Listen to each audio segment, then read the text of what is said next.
So last year, Education Secretary Betsy DeVos, otherwise known as Billionaire Betsy, gave a speech at the commencement ceremony of Bethune-Cookman University, which is an HBCU, and as you'll recall, throughout the entire 20-minute speech, she was booed constantly. As I said, I'm very grateful for the opportunity to be with you today.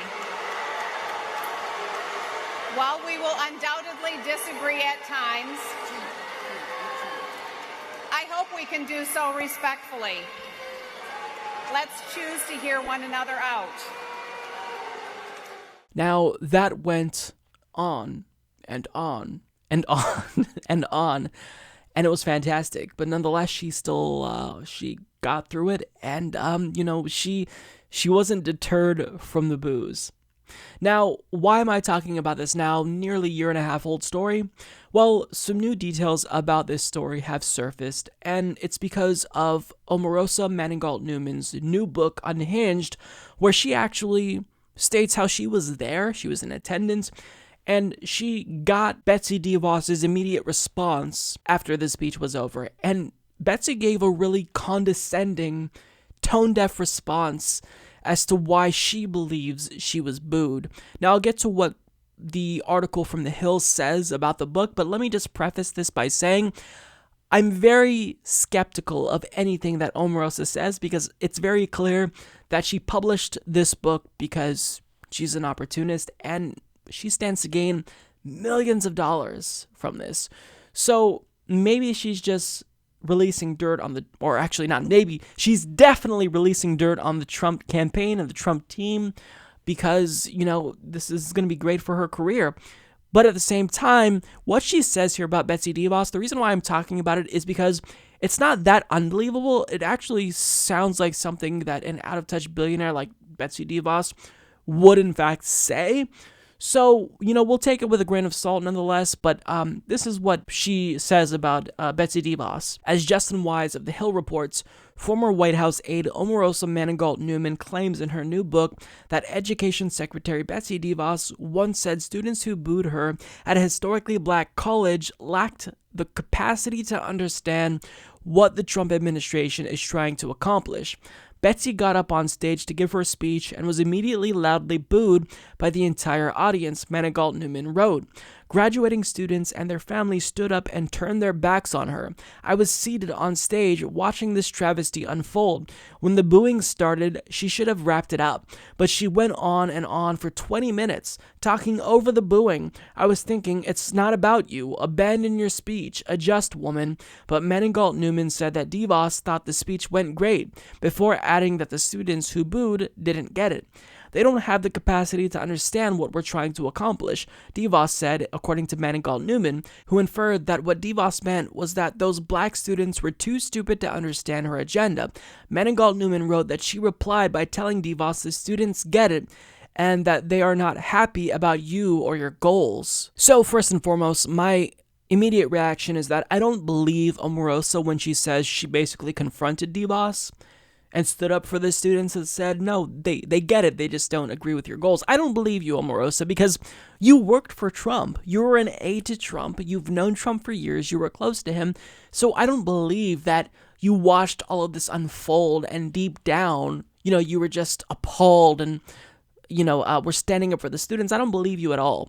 The only reason why you're speaking out against Trump now is because, one, you were fired and you're probably angry, and two, because you're going to make millions of dollars from it. But I will say this, I do think that there probably is a degree of truth to what she's saying about Betsy DeVos, even if it's the case that maybe she's embellishing a little. Would Betsy DeVos say that the speech went great? I don't know. I have my doubts, but when it comes to her saying something along the lines of these students lacked the capacity to understand her goals, that I do find persuasive. I do feel as though there's something to be said there, because we've kind of seen Betsy speak in similar ways about education before, because she's always, she's never said this directly, but there's always been this underlying implication that if you disagree with her goals, you just simply can't understand what she's trying to do. And she really has this smug sense of, self-importance and intelligence because she's a billionaire and she's out of touch, and she thinks that us peasants simply just can't understand what she's trying to accomplish. But, the fact remains that, Betsy, the reason why they booed you is because they do understand your agenda. They just don't like it. Your agenda is bullshit. You want to destroy public education because you want to privatize education. You want to push for charter schools. You're diverting government money to private schools, to religious schools. That's been your agenda since day one. So they just don't like your agenda. It's not that they don't understand your agenda. That's why they hate your agenda, because they understand it. Normal Americans don't agree with you, hence why they booed you, and hence why we don't like you. Now, if there is truth to what Omarosa is saying, and that's a big if, we also can't pretend that this isn't dog whistle racism here and suggesting that these students who are black lack the capacity to understand. That's a very peculiar language to use when generalizing about black students, for an oligarch really to say. But of course, again, this is all coming from Omarosa, whose legitimacy and credibility overall is questionable. But at the same time, this isn't a very surprising revelation about Betsy DeVos. And I've always gotten this sense, and maybe this is just me speculating, that she thinks that people who are poor or who don't have as much money as her are intellectually inferior. And think about this. She literally purchased her position as education secretary. She's a billionaire. Her family was rich. She never had to work a day in her life, but she decided to donate to Donald Trump because she wanted a job. She bought her job. She literally bought a job to influence public policy with regard to education when she knew nothing about education. She just knows that her and her rich friends want to push for charter schools because that will make them money specifically. So she thought, hey, why don't I just buy myself a job in this administration and I'll just directly, influence policy. I'll cut out the middleman, and rather than buying politicians, I'll just buy the job. So, this isn't surprising, but again, take it with a grain of salt because it's coming from Omarosa. But I do believe that she probably said something along those lines, even if it is the case that Omarosa is embellishing, because she really has given us the sense that she can't fathom how anyone could possibly disagree with her agenda. She can't fathom it. Like when you watch interviews that she's done, when she's questioned about how her policies aren't working, she has no response. You see that cognitive dissonance in action.